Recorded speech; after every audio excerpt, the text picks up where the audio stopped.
Hello folks, this is a super special, more with our extending the table edition.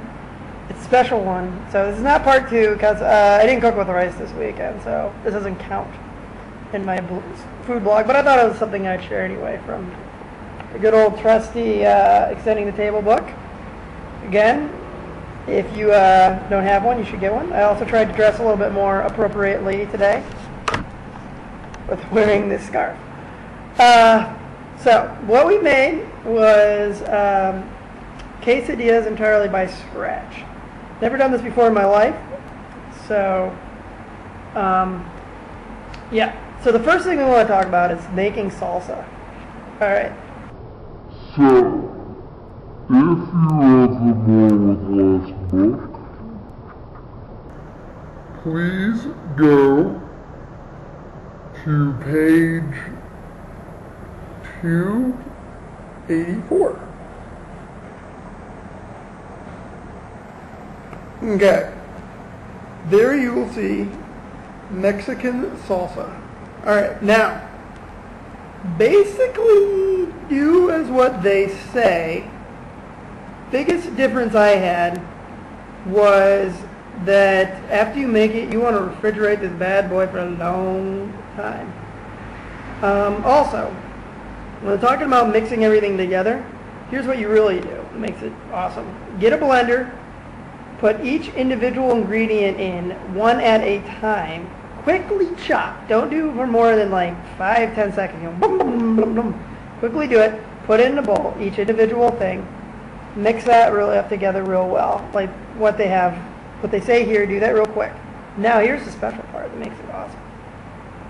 Go get, I would say, 2 cups of, maybe a cup and a half of pineapple, and have some nice chunks of pineapple. Put that also in this salsa as well, and then get a couple of nice squirts of lime sauce. Put that in there as well, mix that in there, and then cover it and just let that sit for like 48 hours. And it's going to start thickening up a little bit while it's being cold. It tastes superb. It tastes real. It doesn't taste like the processed stuff that you get. It is just excellent and has a great kind of southern pineapple, Southeast Asia taste to it with it. Excellent. We have a lot left. It lasts forever. So that's what I would recommend doing. And you can have, I would prefer cilantro, but we couldn't find any here, and it's still really good. If you can get cilantro, I say you should. Second thing that I would say, it's also just as excellent. It's making your own refried beans. Yeah. So, go to page...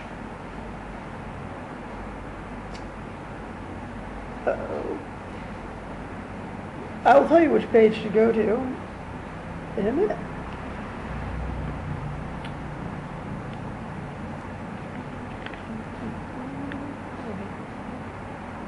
Sorry to waste your time, but that'll happen sometimes. But I have the right page here, but it looks like I got a little bit off. Anyway. It seems like you can't find refried beans. It's kind of crazy. But I'm going to tell you what to do anyway, because, you know, here's what you do. So, you don't need to make your own beans from dried beans. That's ridiculous. Go get a nice, like, normal can of beans, all right, with, just like you would get in the store. Let's get some black beans. I know Dad has tons in the basement. You can always ask my dad if you need them. So get those, put them in a blender, get about half of a small onion, you know, being that, you know, a small onion would be a couple inches, about half of that, white onion preferably. Cut that up, chop it nicely. Good amount of garlic. I'm talking 3-4 cloves. I know you guys think I'm insane, but that's delicious. And if you can get a little bit of jalapeno, put that in there too. Blend that up. Smoothie that bad boy up really deliciously. After that's done, then I would say get out some, get a little oil, put a little oil in there, and get a little bit of lime. Lime's always good in Mexican. Get a little bit of that, mix that in there. And then they tell you in the book to do it like slow over 15 minutes. Now, you want to reduce this fast. Put it in like a big pan and just constantly mix it while it's on high heat to get all the water and thicken it up. That does it. Tastes exactly like refried beans are supposed to, just like thick and awesome. Also, you want to put a little bit of what I call the Darren Mexican sauce in there, and I'll explain that in a minute. But you also want to put a good amount of that in there too to get a nice the Mexican-y flavor. That's the next thing we're going to talk about, the Darren Mexican sauce. The Darren Mexican sauce is basically a good amount of cumin, good amount of garlic powder, good amount of paprika, and a decent amount of chili pepper. Mix that together, and then you also want to make it in a paste by squeezing a little bit of lemon or lime sauce, kind of almost as if you would have one of the mortar and pestles. You almost kind of want to grind that into like a paste, and add maybe a little bit of salt and pepper in there too, but like grind it into a nice paste. That's the Darren Mexican sauce. It's great. Tastes exactly like the stuff the taco seasonings you buy, but not nearly as salty. So take a little bit of that, put that in the refried beans, and honestly take a little bit of that and put it in almost anything else you want that's going to have it. We put it in the chicken that we sauteed. It is great. So you do that, and that's how you make the refried beans. You heat them up real fast, reduce all that water. It's great.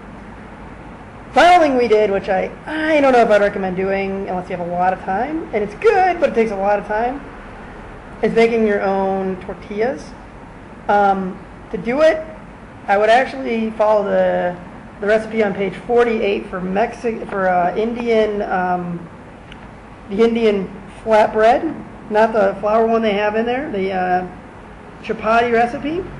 Basically cover that entirely and really try as hard as you can to let it sit for like an hour or so to really kind of, I guess you'd say, rise, or not rise, there's no yeast, but stabilize itself.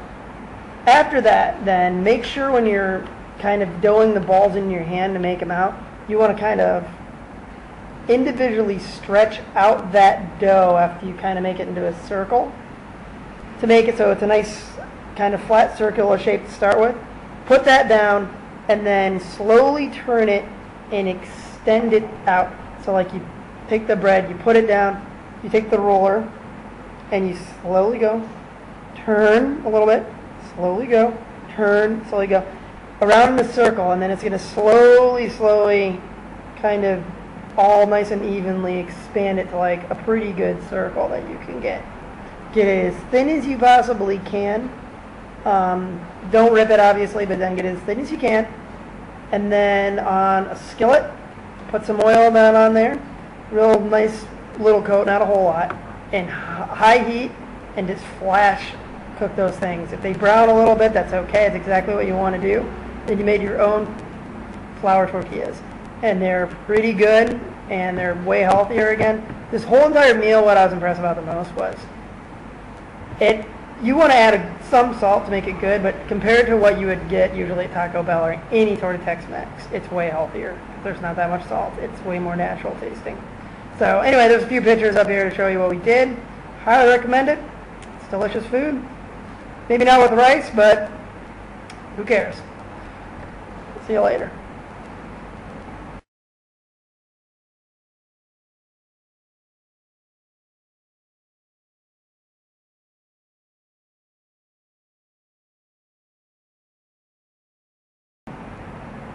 Another apology again. Sorry for the demonic sounds from about 40 seconds until about a minute 20. I wasn't trying to sound like Satan. Sometimes Dell has some weird things. Again, apologies for that.